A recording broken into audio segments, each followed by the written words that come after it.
Hey, hey, hey! Happy Friday, Medicareville.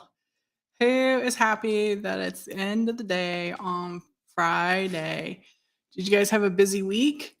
I know we did here in the office. It's actually been very hectic considering OEP ended last week. We're still going balls to the wall, so to speak. Not complaining, not complaining. Very blessed to have it. Um, but we are still super busy and trying to prepare for 2023. Who's excited about 2023? I know I am. I've been excited for 2023 for 6 months now. I've been saying since the summer, 2023 is going to be amazing.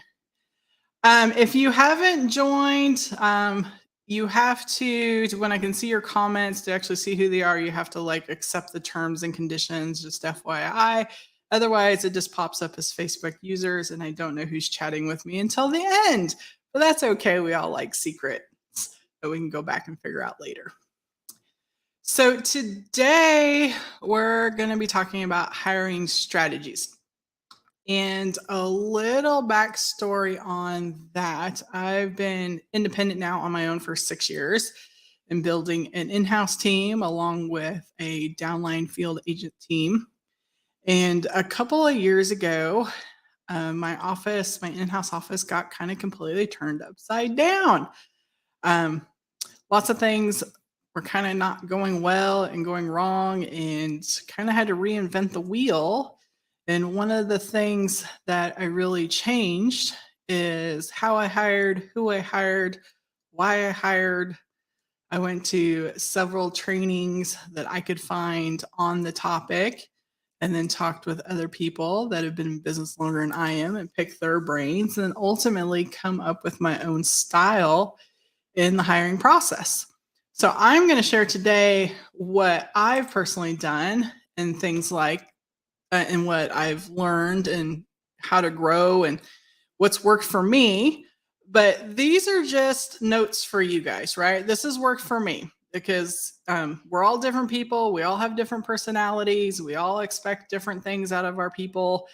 So take bits and pieces that you think will work in your business and will implement and help you grow. Not everything I say and do will resonate with you, and that's okay because we're all very different and we all run our businesses very differently. Same goal in mind, obviously, right? To be successful and to have good clients and good people.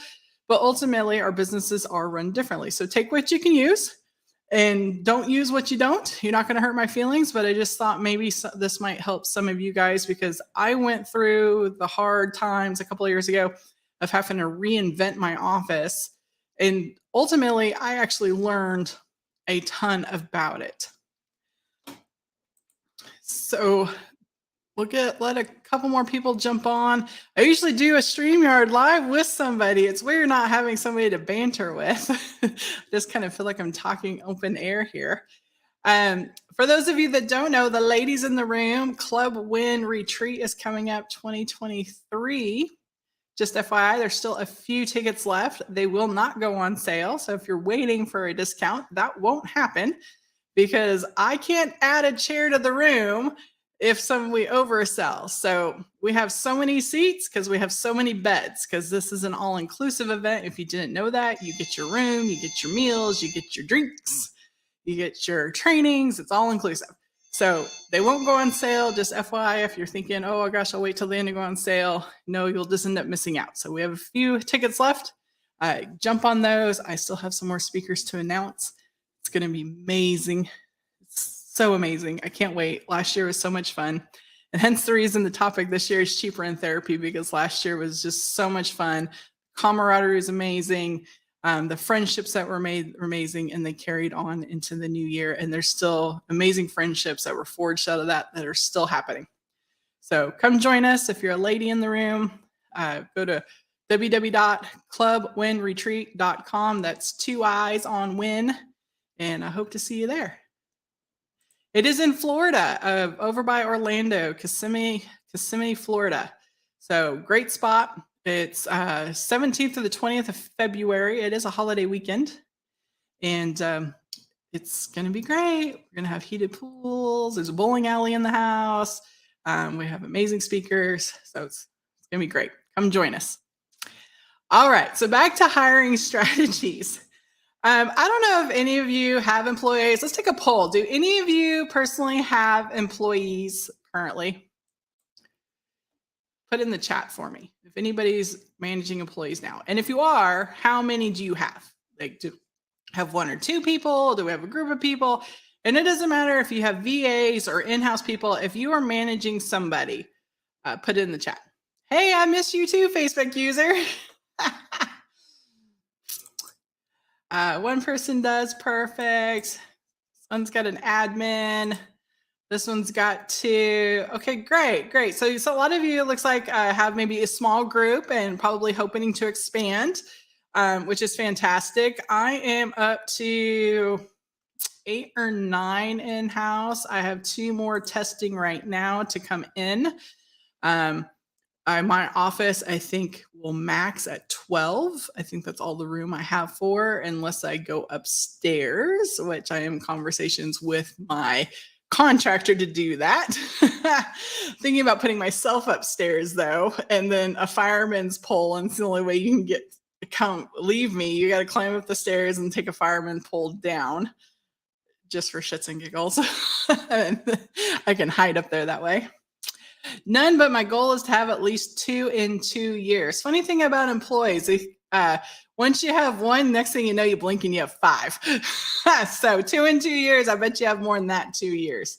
You're just going to need them, because with employees, more work gets accomplished, which more sales accomplish, which means you need more employees to help service and thank you cards and book appointments and all that fun stuff, right? The idea of an employee is to help us grow, a team member to help us grow. So once you get one that's helping you grow, you're growing and you need another one, and then you grow more and you need another one, and they start compounding. They're kind of like rabbits. You never have enough. I thought this year, because I have more than ever now going into AEP, OEP this year, I thought I had plenty of help. And it turns out I was completely wrong. I did not have nowhere near enough help that I thought I needed. And so here we are at the beginning of 2023, trying to hire more people to keep up. So it's kind of a cycle. As you really start growing and compounding, you're just going to always need good people. And that's the key, right? Good people.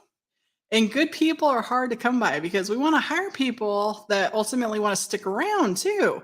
Because I mean, I don't know about you, but you hire somebody, train them, and 6 months later they go somewhere else. That's just time consuming and ultimately no fun, because you're just constantly training new people, getting people to stick, finding good people that want a home, that want to stick around. That is the ultimate goal when you're trying to build an in-house group, especially. Aw, thank you, Victoria. You're good people too. Your whole team's good. Victoria's got good people.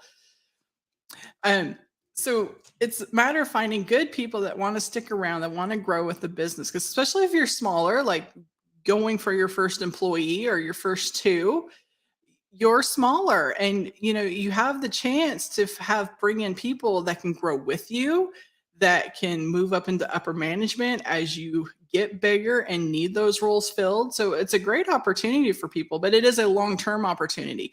You're not going to be able to pay somebody $100,000 a year if it's your first employee. I mean, it's just not going to happen, right? Now, if they're a salesperson and then they sell it according to your payment structure, well, then they might be able to do it. But I mean, as far as just a salaried employee, it's your first one. You're probably not there yet. You're probably not ready to pay $100,000 to the person. But if you grow somebody, that role is potentially there. And so you want to hire people that can stick around. So when I first started hiring, some of the mistakes I made is, I didn't really know how to hire somebody. I was a terrible interviewer. And when it comes to employees, I still kind of am. But now at least I know what I'm looking for, and I have very specific answers that I ask, and I'm looking for very specific questions I ask, and I'm looking for very specific answers. So I've drilled down what I want in somebody, the values I need in somebody I can work with, somebody I can train with, somebody I can work with every day and enjoy being in the office with them. And when I first started hiring people, it wasn't that way. You're hiring people that are willing to take the job for the amount of money you can afford to pay them and are willing to show up. Those are like the three criteria, right? You're just trying to put people in place and pray that something sticks and hope that it works out. One, because you don't know what you're doing. Two, you don't know what you're looking for. And three, you're overwhelmed. You just need help. I mean, I know when I first got started, the very first person I hired was like an admin person to write my thank you cards, because I handwrite my thank you cards. To this day, my thank you cards are still handwritten. I just don't handwrite them anymore. The verbiage is mine, the signature is mine, but somebody else writes them, right? But back in the day, I was doing that. I was booking the appointments. I was dialing out. I was calling every lead. I was doing all the marketing. I was paying all the bills. I was running the errands. I was picking up the staple supplies. I was putting the water in the refrigerator. When you first start, you're doing it all. And there's no way you can do all of that, get sleep, maintain a family life if you have one, and grow a business. It's just not going to happen. Something's not going to be properly done. So when you get to that point, you better be hiring somebody. So for me, the first hire was an admin. And to this day, I still think that should be your first hire, is an administrative assistant, somebody to help you do those things, because you will still be the best salesperson in your organization, especially in the beginning. So you need more time to sell. That's how you're going to grow. So the first person you need to hire is an admin to take the busy work off your day. You want to be productive, not busy. So if you're doing busy work and you have no time to be doing busy work because you need to be productive, it's time to get an admin. Does that make sense? I hope it does, because for me, that was a game changer. When I first hired somebody and she was part-time, she was a mom who took care of her kids after school, and she worked part-time hours. It was great. It fit. She filled my CRM. She did my thank you cards. She ran some errands for me. She handled that stuff. It was kind of like having a paid wife. It was really nice. To this day, I kind of wish I had a wife at home. My husband looks at me like I'm crazy with three heads every time I say it. I'm like, man, why can't you be one of those guys that wants to shop around? I could really use a wife. Make sure she cooks and cleans though, because I'm not the best at that. I don't have time. He just looks at me like I'm crazy. Aw, thanks, Facebook user. I really wish I could see your all's names. Victoria, you're the queen of tech. Maybe you can put in the comments how you actually link it, because I really don't know how. I'm lucky to get this thing on and live. So anyways, your admin is your first hire. And I stick by that to this day. 6 years later, I stick by that. Now, my second hire was a sales rep. So now you got your admin in place, you're rocking and rolling, you're selling more and more and more. And now you get to focus on the actual selling, the business, the production. And then when you get so booked up with appointments, because you will be, you need to hire a salesperson. You need to start now reinventing yourself. So your next person is a salesperson. And then if they're starting to sell, they're not going to sell like you. But let's say they sell 50, 60, 70% of what you sell. It's not going to be long before your admin, especially if she's part-time, is way overworked. So either you got to bump her to full-time if she's part-time, or you need to start shopping for what I call a hybrid. So a hybrid agent. So you have somebody that does service and sales. Maybe they don't have a sales quota like your salesperson does because they're doing administration work, but maybe you don't have enough administration work to actually have somebody full-time. So somebody that's a hybrid can sell enough to pay for themselves, and you're getting both things. And then from there, it depends on how you grow. I am starting to learn through the years that I need more admins than I need salespeople, especially if the salespeople get to focus on sales 100% of the time and they don't have to do the admin work. Because sitting on hold with the carriers and fixing ID cards and fighting for claims takes a whole lot longer than writing an ACA policy or writing a dental vision hearing. I'm not going to say it takes longer than Medicare, because if it's a new Medicare, that takes some time, right? But it also pays better. But an admin person, a good admin that can do over-the-counter orders for your clients, that can help them set up their mail order prescription drugs, that can help fight claims for you, that can turn in claims for you, that can sit on the phone and listen to, a woman cry for 30 minutes because she's having very complicated things happening in her health and she lost her husband last year. They hold their hand. I used to always hold my clients' hands. I don't have time to hold their hand anymore. I feel bad because I don't. But ultimately, it's the truth because I got 40 other people that day I have to get to too. So having that person that can hold their hand and that's literally their job where they don't have to feel stressed out that because this call took 5 minutes longer because that's really what the client needed is gold. You want to retain business? Have an admin like that. In our office, it's called Cannon Care. She's an official Cannon Care rep. Our office name, if you don't know, is Cannonball Insurance with a K, and she is a Cannon Care manager. So her primary job is to care for the clients and fix the problems because those people in your organization are gold. Those people in your organization will keep your back door shut, as I say, while you bring in new business. That's how your business actually grows. Those people in your organization is really what gets you your Google reviews. They are a game changer. But ultimately, when your brand's spanking new, you're not quite ready for that yet because the one that costs a little bit more if they do the job well. And two, you're not quite ready. You're still nurturing that new business. So you're still doing that yourself. And that's okay because you actually have to learn how to do it. You have to know how to fight a carrier. You have to know how to fight the government and know how to win before you can teach somebody else how to do that. There's many times I've gone to the government and had policies backdated and signatures done because somebody was in a coma, pending surgery, nobody can sign for them. So you have to learn how to do that so you can teach it.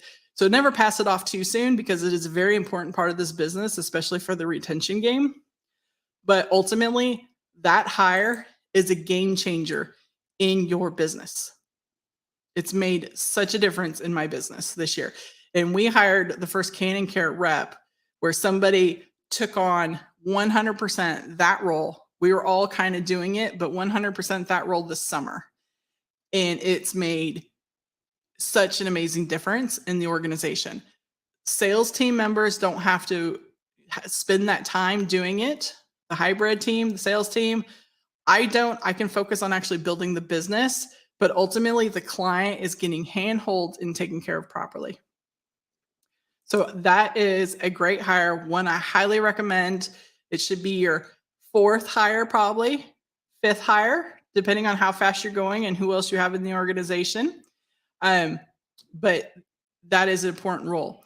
One of the other people I hired, and I hired her over a year and a half ago now, 2 years ago, it's getting close. Part of the reason, we'll go back to the employee part, part of the reason why I had to pretty much dissolve my office for one reason or another, either some quit or some I had to get out of here, because I had no middleman. I was trying to build the business, trying to work the clients, and then manage the employees. And so I may be having a frustrated day to begin with that had nothing to do with them. But then if I dare stepped out on the floor and corrected somebody, they crawled under their desk and started sobbing.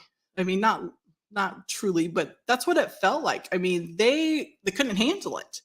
And I don't know if it was because I had maybe personally had a chip on my shoulder, an attitude for something else in the day, and I didn't realize it, or maybe I was hiring the wrong people.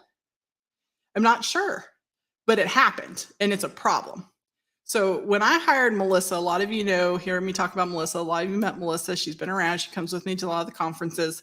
My assistant, who then turned into HR and marketing because we found what she was good at. That was another key piece that was a game changer for me. I no longer handle, hours. If somebody calls in sick, they don't talk to me. They talk to Melissa. I don't start the day pissed off because 3 people called in because, they have a cough. That drives me crazy. I grew up on a farmer ranch. It didn't matter if you were a walking death. You went to the barn, you fed the horses, you cleaned the stalls, you watered, you did all the things, or they die. It's just that simple. It doesn't matter. Nobody else is going to do it. And you have livestock to take care of. That's the way I grew up. So unfortunately, when it comes to that, I don't have much sympathy. You still get up and do your job. I mean, hell, some of you probably saw pictures of me in the hospital where Melissa, again, literally had to take my phones away because I'm still working, laying in the hospital bed and arguing with the doctors that they're doing it wrong. So if you need a Melissa, because you need that middleman, I strongly suggest you hired it, because when I hired her, where she could take on a lot of those day-to-day tasks or day-to-day problems with the HR stuff, the employee stuff, it made a difference on me. The employees didn't stress me out anymore over the little shit that honestly isn't stressful. Because at the end of the day, I'm human. I'm a mom. I 100% get it when your kid's sick. But in the mornings when I'm first getting here and I'm looking at my calendar and then call it, I'm like, oh, I mean, it's aggravating, even though my one side of my brain gets it, the other side doesn't. Okay. So when now they don't call me, they call Melissa, and then she comes in, bringing in a cup of coffee and sits down. She's like, so it just rolls over better. I just roll my eyes and she took care of it. She's a game changer. Absolutely, Sandra. So she also takes on marketing. It's funny, I didn't know this when I hired her. Down the road, we got to talking. She actually went to school in HR management. So she actually has college education in HR. No wonder she's good at it. I didn't know that. I just hired her. She also happens to be kind of my sister-in-law. So it was one of those things. I'm like, hey, I'm dying at the office. They're ganging up on me. And if I say anything, they cry in the corner or quit. I need help. And she's one of those people, if you know anything about the color, she's kind of a red-green, a little bit of yellow. So most of the time she doesn't give a shit, especially if she's on her meds. And so you can just look at her, all kinds of funny things, and she don't care. She's like, this is your answer, go deal with it. Which is exactly what I needed, because I'm actually a very caring person. So I'll put my foot down, but then I will be all in my feels about it later. And then I just can't handle the backlash of it. So for me, I needed that middleman. Not everybody does, right? A lot of you probably deal with conflict very well, or deal with the day-to-day stress. You can deal with that, no big deal. For me, it was a game changer. So this is part of what's finding what you need in your organization that's going to help you grow. I will tell you this. Once I hired Melissa, because she came on in the middle of the apocalypse, we'll call it, where people were going and I was firing and we flipped. I literally completely flipped my office, everybody except for one person. I have one person still here from them. She's been with me almost 3 years now. And but everybody else was new, including Melissa. So Melissa started with me right as the last couple were leaving and right before we started hiring more. And one of the things she does now when we are in the hiring process, because she helps me hire, is I don't talk to them. I don't even interview them until they go through her. So she's the recruiter. She's the one looking for people in the local area, looking for work, trying to get interviews with. She interviews them. If she likes them, I have a series of 3 tests that I've come up with that works for me that they have to go through. 2 of them are online. One is the DISC test, and I know a lot of people, you know it. And then one is a personality test, kind of going with the colors. If you've ever been to SWAT, you know what I'm talking about. So the red, blue, yellow, green, there's several out there. There's some variations of it, but you get the idea. You know where I'm going with this. So if she interviews them and likes them and wants me to interview them, then she sends them those tests. They do those tests at home. They send them back to me. Then I look at the scores, because this is one key thing I found out, because I can get along with everybody and anybody can have a good interview with me because I'll chat you up. We'll talk about, underwater basket weaving for 30 minutes and you think we've bonded and roasted marshmallows, and we got nowhere when it really came to the interview of what I needed. So I can look at these results. I have no face yet. I've never met this person. I have a resume and I have their personality and their DISC results. And I can take a look at that and see on paper if I think first and foremost if they'll get along with my team. I have a very caring team at the end of the day. I have a lot of yellows. Don't ask me how I ended up with them, but I do. And then on the flip side, I have a couple of super grumpy reds. So I have reds and yellows. It's an interesting mix. And I'm a blue. Like I said, if you don't know what the color means, I recommend you do some reading on it or go to one of the events. Because for me, it was one of the things 2 years ago I went to, and I went to 3 of them because I was struggling in this category. I could sell and I could read people that way. But as far as living with somebody, you spend so many hours a day with your people, their family, and family reads differently than your salesperson. So I highly recommend that. That's one of the things I did when I was trying to figure out what to do, how to hire better people, figure out first and foremost what color I am or what personality I am. I'm a bubbly blue. I love everybody. It's part of the reason why I can sell ice to an Eskimo because we're going to be best friends by the time you leave my office. It doesn't matter if you're there for 5 minutes or 5 hours. We're going to be best friends. We've made dinner plans. I've been invited to the wedding, that kind of thing. That's my personality trait. But then right behind it, by 1 point, is red yellow. So I'm a perfect triangle. I have no green in me. That's why I need all the tech help I can get. No green. Victoria is my saving grace as a friend on the side with my poor. I need the tech help. And so my red gets upset with my blue because I get along and play with everybody. So people walk on me, especially employees, until they don't. And that's the problem with being that personality. I will take it, I will take it, I will take it until I explode and I will clear a room and everybody will pack their shit and go because I'm the type of person when I've had enough, I will burn the building down to get out. Guess what? That does not work with employees. Not at all. It also doesn't work with marriage very well. You should talk to my husband about that someday. So hiring Melissa, giving me that stable ground, because Melissa can take it. I can be like, da, da, da, da, da, da, da, da, to her behind closed doors.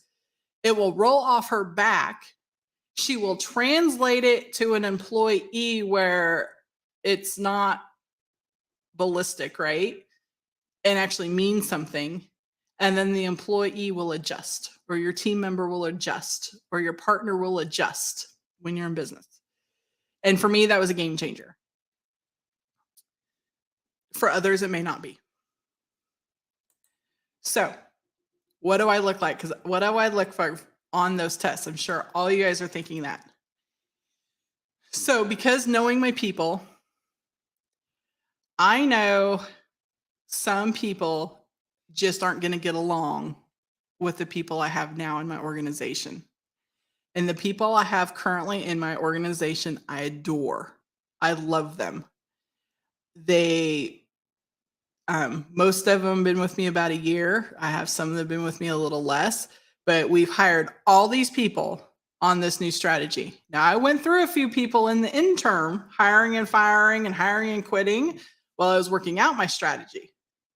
But everybody I have now was hired this way, and they all fit amazingly together with each other, and I adore them all. And we have very little trouble. And when we do, Melissa hears about it from me, and she has a team meeting, and it gets corrected, and we go on. It doesn't turn into an apocalypse, so to speak. So on these tests for me, first and foremost, the most important thing for me, I don't care if you have sales experience, I don't care what you've ever done, I don't care how much college education you have. For me, is your outlook on life. I am looking for positive people. I do not want negative Nellies in my office. They drain me like nobody's business, faster than anything. I need positive, upbeat, half glass full kind of people in my organization. And if you don't read that on that paperwork, I won't even interview you.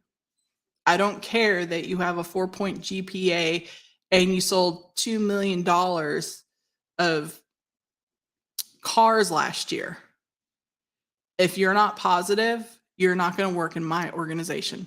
And it's that simple. You could be absolutely amazing. And I'm not saying you're not, but you're not going to fit with the team I have. And the team I have, I love. And at this point, will protect for anything. So that is the number one thing I look for. How do you find out if they're positive? Well, the colors help. The disc helps. Your DNIs, if you're familiar, those are your salespeople. So I'm looking for DNIs. I want a high DNI, but I want a high DNI that's a positive and not a high DNI that's a negative Nelly. I don't want to know it all. A know it all is usually more negative. Somebody that's coachable, somebody that's willing to learn, somebody that's going to sit there and let you talk to them to explain something, that's curious, inquisitive, that will go on the weekends and pick up a book because you mentioned it. They want to grow themselves. They're always looking for, how to expand, how to grow, and I didn't realize that early on. I am not what you would call an educated person. I mean, I graduated high school. I did 1 6-month stint in college because I played ball until I blew my knee out. I hated school. I probably did the same book report for 10 years in a row on Charlie in the Chocolate Factory because it was my favorite book. I started it when in 3rd grade, and I'm pretty sure it was my senior report. I just upgraded it every year. I mean, I'm not a book person. I learn by experience, by doing hands-on experience, visualization. That's how I learn. I learn by talking to people, following in their footsteps. So for me to learn that wasn't going to work anymore, if I really wanted to get to the next level, that was something I had to figure out for myself. And I started picking up these books that lots of people recommended, business people, insurance agents, people that were into that, people that studied that. And I focused on that. And I started reading the books. I started going to the trainings. I started talking to others to figure out this thing. So it doesn't just happen overnight. You have to put the work in. But for me, it was positive and personable. I want somebody that cares. I want you positive. I want you caring. And I don't want you to be afraid to talk about somebody. It doesn't matter if you sell anything. I can't have you so nervous and scared that you're in the corner or hate people so much that you don't want to deal with anybody. I need you personable. And I need you positive. And I need you coachable.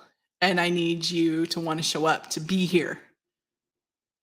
And it's amazing with those traits what you can mold somebody into.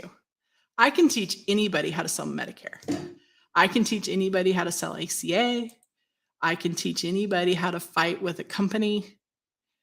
All those things are teachable. I cannot teach you how to be positive. I cannot teach you work ethic. You either have it or you don't. I can't teach you to be inquisitive. You either have it or you don't. I can't teach the want to grow, but I can teach everything else by God. And through the 2 years of adventures of trainings and trials and error, and I don't know why it took me 2 years, but it did to really put that together. But it did. And I've ran with it for now a year and a half. And what a game changer it's been for my organization.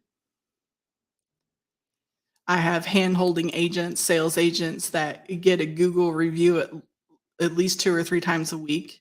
I mean, we have almost 100 Google reviews.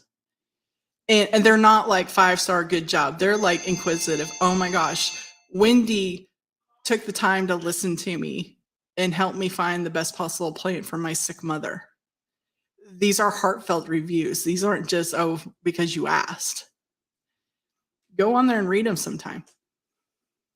Yes, there's a couple of nasty ones. One was actually a paid review by some, we're not going to get into that. And the other one is just a psycho lunatic. Her husband agrees. So don't be afraid of that. It happens. Nobody's perfect. And some people are just crazy. But for me, that's what really made a difference. What am I looking for now? So currently in the office, so I have my HR Melissa assistant. I have 2 upfront sales girls. So front of the house, called front of the house sales girls. Um, Brandy, who's been with me forever, who is my initial admin, receptionist, that kind of thing. And then Cherie, who is the manager of Canon Care. So she handles all the admin stuff. And then our newest hire is John, who's in the back. He's our first agent that we're strictly doing 100% telesales in-house. So all my agents that have been in before have done face-to-face telesales, in homes, field, you name it, they've done it. John is the first one we're trying out kind of in the back of house, trying to build like a mini call center, if you will, that's 100% over the phone. And he's been with me. He's my newest hire. He started just right before open enrollment. And the two in the hopper, I need an in-house accountant to help track commissions for the team and the field agents, and to help me get my books more in order, because we're to that point where just me and the tax man isn't enough. And some bilingual. So they're also bilingual. So they're going to help with the bookkeeping, the accounting, and clients service work for bilingual, because we struggle with that here. We need a few. And then the other one is also going to be an accountant type, but then also he rated on that personality test the highest salesperson I've ever had walk in my door. And I told him, because he's going to school to be an accountant, he's a senior to be a CPA. And I told him he's crazy if he doesn't put that high I to work.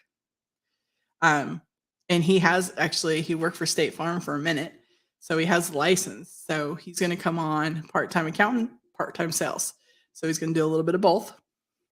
And then I have a VA that helps with agent support. So she helps with contracting, agent support, questions, things like that. And she's a VA, but she's somewhat local. She's only about 30 minutes from me. And I know her. So she comes in the office about every other week, and we sit down and powwow together. But then ultimately she works from home most of the time. So that's been great. After these two, the next hire is another salesperson, and then another admin. So, and then I'll be full in-house, unless I buy a bigger building or go upstairs if the city will let me. So on the tests, I can see their colors, their discs, kind of their sales brain, or they're a tech brain, or if, kind of how they view the world. But when I actually see them, I have a few questions of my own to reconfirm what I think they are. And this is kind of the weird part of the conversation, because this is so unlike probably any other interview process. I'll talk to him. I'll see where their goals are, where their head's at, kind of, what they're thinking money-wise. I have those conversations with them. But ultimately, it all comes down to these three questions. And if you are looking to hire positive people, you can either use these three questions, or these three questions will give you an idea of your own questions. And you can do 3, you can do 5, you can do 10. It seems to be like after 3, though, you can tell how they're going to answer. So it really doesn't matter, especially if you have the other paperwork to go with it. So, and they're very simple questions. So question number 1 is a draw out a glass and put little measuring lines on it. So it looks like a measuring clip. And I put water in it on paper. And the question is it half full, half empty, or is it 4 ounces? And you're probably just shaking your head at me right now. I'll tell you what, I can tell a lot about a person by that answer. If it's half empty, yeah, I bet you're more negative than positive most of the time. If it's half full, you're a positive person. If it's 4 ounces, guess what? You're a realist. I'm good with realists. So for me, 4 ounces or half full, we'll move it on to the next question. The next question, you got a teenage daughter. She's 15 years old. She comes and talks to you. She's got a problem. She's pregnant. Your answers are babies are always a blessing. Oh my gosh, you've ruined your life. This is going to be hard, but we'll get through it.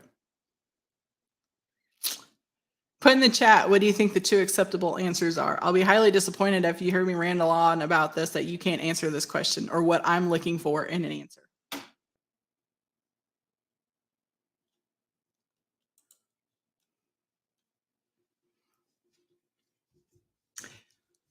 A, babies are always a blessing.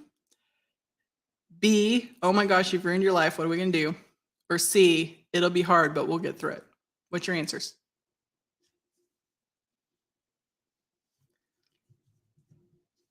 Remember, she's 15.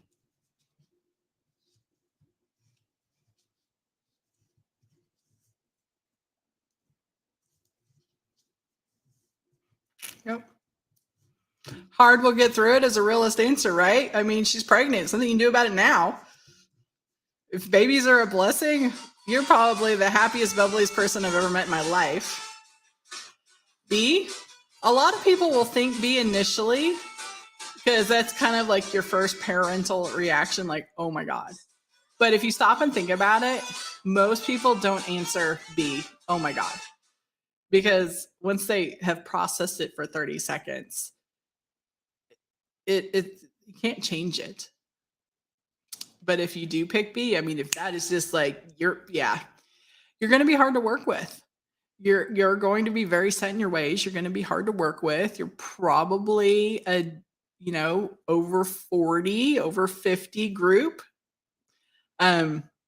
Which is ironic because most of those, over 50 women had their kids when they were younger because that was the thing to do then. They didn't wait till after their career was over. They got married and had kids. That was normal. But they don't want that. So many of them don't want that for their kids now.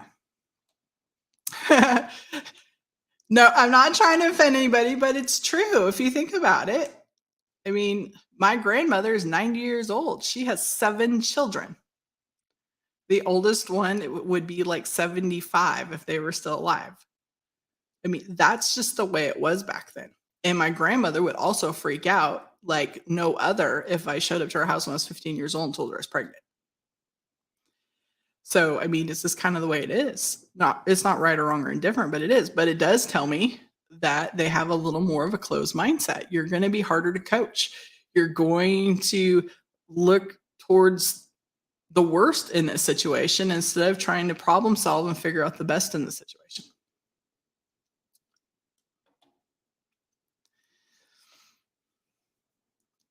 How many of you think that hiring a positive person over a negative person would make a difference in your organization if you knew that before you brought them in?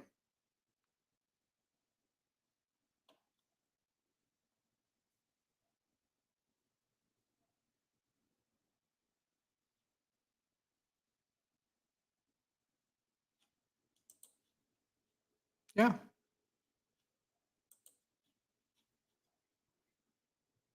And it's hard to tell with people before.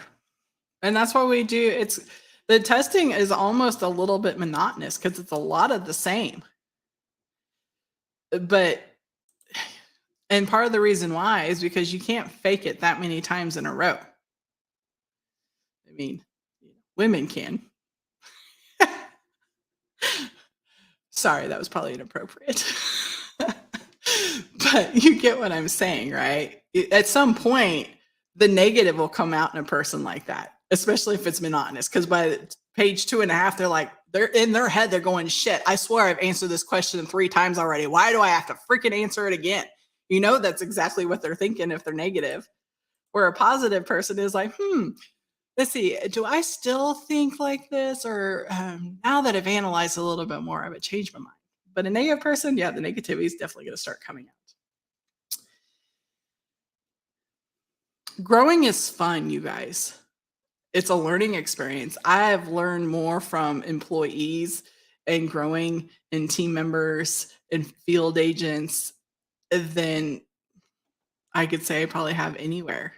It's amazing when you listen to your people or watch what's going on in your environment, how much you can really learn, especially if you have something to cross reference with, places to learn from. So if you're hiring, I recommend, reading books about it, how to manage a team, how to grow a team. There's lots of different strategies. Read up on management books. If you're not the best at it, then one of your people that you need to hire is an HR person.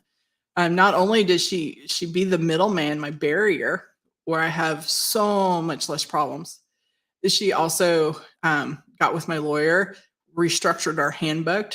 We restructured the code of ethics. We restructured the dress code. I mean, you name it, we restructured it for this new group.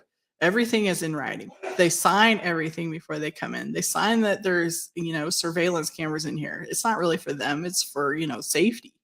But they are on camera and they sign off on it and they know. They sign, that, we dress a certain way, that, we'll be here, things like that. So she did so much. And then, we restructured our pay. I think somebody asked about that a minute ago. I completely restructured how I paid the sales team. Um, I'm not going to get into 100% of how we pay exactly because it is vary a little bit by person, but all my people get a base. And then salespeople get, if they sell a new policy, they get so much depending on what it was. Medicare is different than ACA. ACA is different than life. Life is different from dental, vision, hearing, but we have it set. It's the same on that level, whatever. It doesn't matter what ACA you sell, it pays the same. It doesn't matter what Medicare Advantage plan you pays the same. And then I do renewals. Now, I only do renewals on ACA and Medicare. So I don't do renewals on life and don't do renewals on like ancillary products because we all know those pay lump sum first year and then there's like nothing afterwards, right? So we heavy load it first year and then we don't do renewals on it. But they get renewals on their ACA and they get renewals on their Medicare.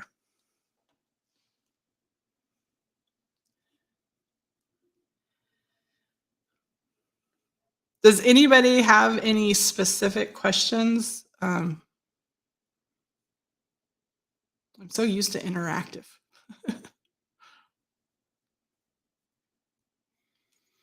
If anybody wants the links to the disc, because these are free tests that we just found online, I can share them. I can get Melissa to send me the links and I can share them in Medicareville if you would like to have the links to the 2 tests we send out during the process and the in-between process.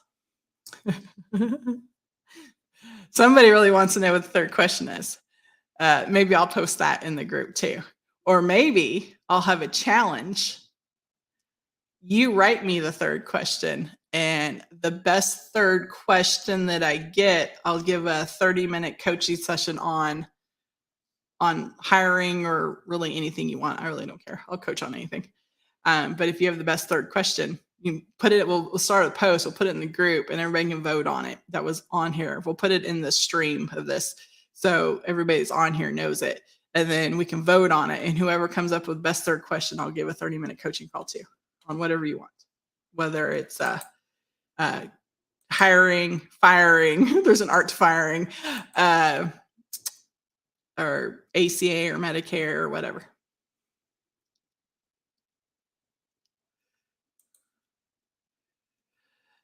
Oh, Sander, my book. So yeah, so everybody knows I'm Queen of Grassroots, right? That's what I do. So my book's still out there on Amazon if y'all still need it. I know there's been lots of questions in groups lately that have been tagged on how to generate, free leads or no cost leads or low cost leads.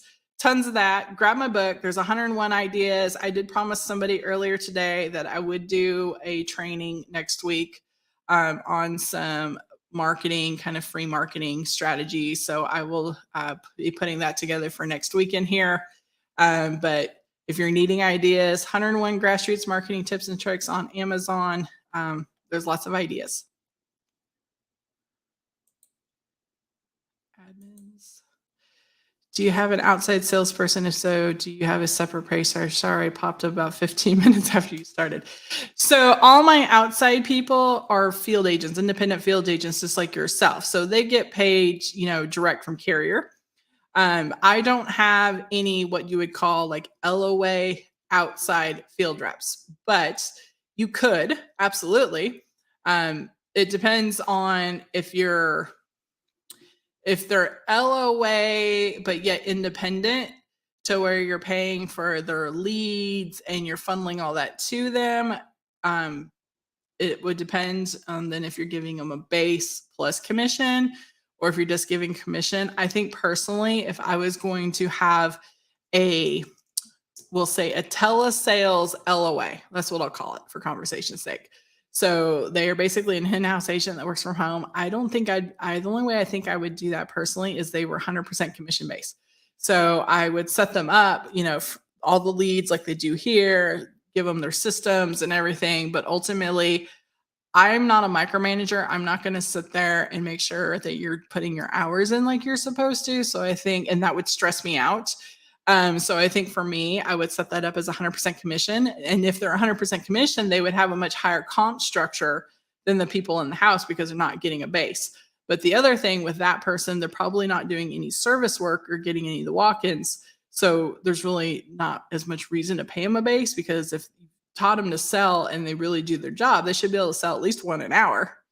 If you're giving them the kind of leads we get in-house, because we're not sending them like cold lead lists and stuff. These are people that want insurance.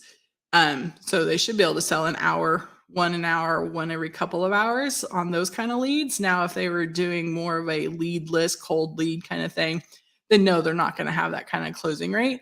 But I would do a much higher commission and no base for that kind of agent personally. Sandra, you cracked me up. Sandra wants to know what everybody's favorite pie is. Mine's lemon meringue. Let's see. Does your agency work with each agent having their own clients, or do you all allow the clients to work with whoever? This is kind of a loaded question because as far as I'm concerned, the client can work with anybody in the agency as long as that is their role. But the clients have a tendency to get super attached to certain people. And so a client will absolutely refuse to work with so-and-so, even though the person they want to work with is out sick with COVID for 3 weeks. They'll sit there and wait until open enrollment is over and screw themselves because they're so hard closed about it. Actually had that happen this year. People are amazing sometimes. But no, I mean, the leads, like when we get leads in, they just get handed off equally. And then that's who they're working with. And then walk-ins, it's generally who's ever available.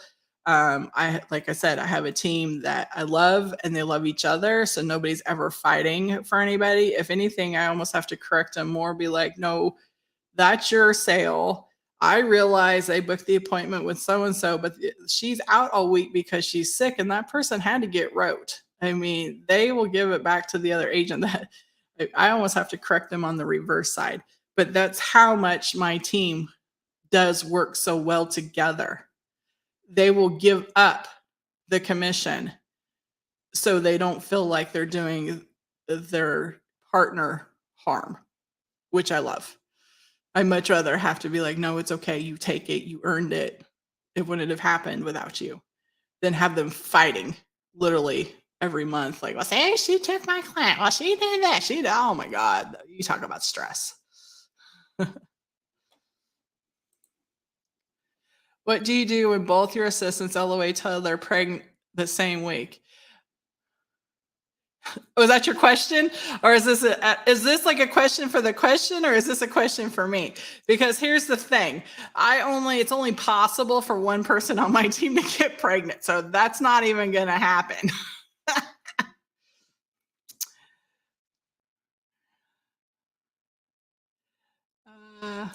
Victoria's favorite pie, Sandra's pecan. Oh Lord, I missed one and she's talking about me now. Who is that? Is that Melissa? Probably. Where do most of your leads come from? They're self-generated. I just said I wrote a book on how to generate leads. Events, marketing events that we do or have with the local community. We self-generate leads on Facebook, TikTok, um, referral partners. I'm going to do training on that next week, so stay tuned. What do you do for retention policies and commissions? So it's just renewal. Like I said, I give renewals. The client has to be on the books for a full year before they start getting renewals. And so if they wrote the client in November, it'll come back to renewal in November, or if they were effective in November. Now, if they're effective January 1, then it'll be a January 1 renewal. But if it's February to February, it doesn't matter. So the renewals are constantly growing after a year. Once they hit year or month 13, every month they're going to get a raise based on their renewals. Our retention is huge. We probably hold a 96% retention rate across the board. I don't stress over retention.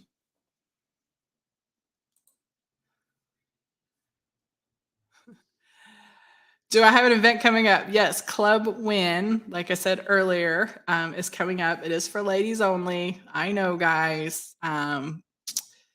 I love you all so much. I do, I promise. But it's like it's more like a slumber party. Okay, so I'm sorry I can't have you guys there because we all, like, most of us are in one big house or condos and we're hanging out together, running around in our bathing suits, running around in our bathrobes. It's a sorority slumber party agent training kind of thing. So unfortunately, boys, you got to stay at home. It's not because we don't love you, but yeah, the husbands would just be really upset about that. But Club Win, retreat.com, you can learn more about it or message me or message Sandra. She knows all about it too. They do the get the full renewal or person. No, it's a set fee. So I have it structured where they get the same amount. But no, they don't get the full renewal. They're base pay. They have base plus salary, plus they don't pay for a damn thing. If you do that, you're going to go out of business as fast as you went into business. Independent agents is completely different. They do their own leads. They do their own marketing. If you're new to that, so independent agents, we manage, we train, we teach all the things, but ultimately they're growing their own business. They're becoming business owners. So they get their full commissions, right? Because they're getting paid by the carrier. But when you're talking an in-house team, you're paying them a base. You're paying for all the leads. You're paying for all the marketing. I pay for snacks, foods, alcohol. No, they're not getting the full commission, or I'd be out of business tomorrow. Do you ever stress about have a lot of PDP clients? We provide service, can't always write in new sub conditions. No, actually I don't, because you want to know why? Eventually that sup will be, they won't be able to afford it. And then they'll either have to switch their med sup, or if they still can't afford it or are not healthy enough, then they're going to have to go to a Medicare Advantage. That sale will eventually become yours, especially if you took the time to service the medication, because the medication is honestly one of the most important parts of the sale, especially if you're on meds of any kind of real, like if you're on Eliquis or on insulin. That is a very, very important part. And you are going to win them over by handling that, especially if you do a good job, that eventually you're going to get all their products. So no, I never stress over that. Is it a pain to write PDP? Yes, of course, especially because every year they just change it, right? You get them on a good plan, and then the following year, the plan is nothing like it was. It's a shit show, honestly, sometimes. So it is stressful. It is painful. But ultimately, do I stress that's all they are? No, because eventually there'll be more. I 100% guarantee it. There'll be more at some point. So no, I don't stress over that at all. You're welcome. I hope this helped. It's 6 o'clock on a Friday night. I'm sure most of you probably have plans with your honeys and your significant others or your kids, or just a bottle of wine in a bathtub. That's a good one too. I don't want to keep you. I appreciate you hanging on and listening to me ramble about my team. I love them dearly. It took many attempts to get there, but it got here. And if you want to talk about it, if you catch me at an event or something, I'm more than willing to sit down and talk about it with you. I can't wait to see your third question. Can't wait to see those. That'll be fun. Yes, a lot of agencies won't touch PDPs. I think if you're going to do the Medicare business, you better do all of it or you're really not doing the job.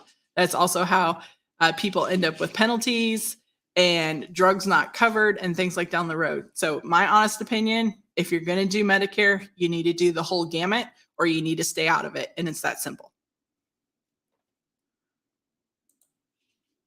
It's Thursday? Ah, crap. Really? Oh, well. You can have a bottle of wine and a hot bath 2 nights because I said so. Thank you guys. Woohoo! I'm glad you agree. But I honestly believe that, and I'll tell it to anybody.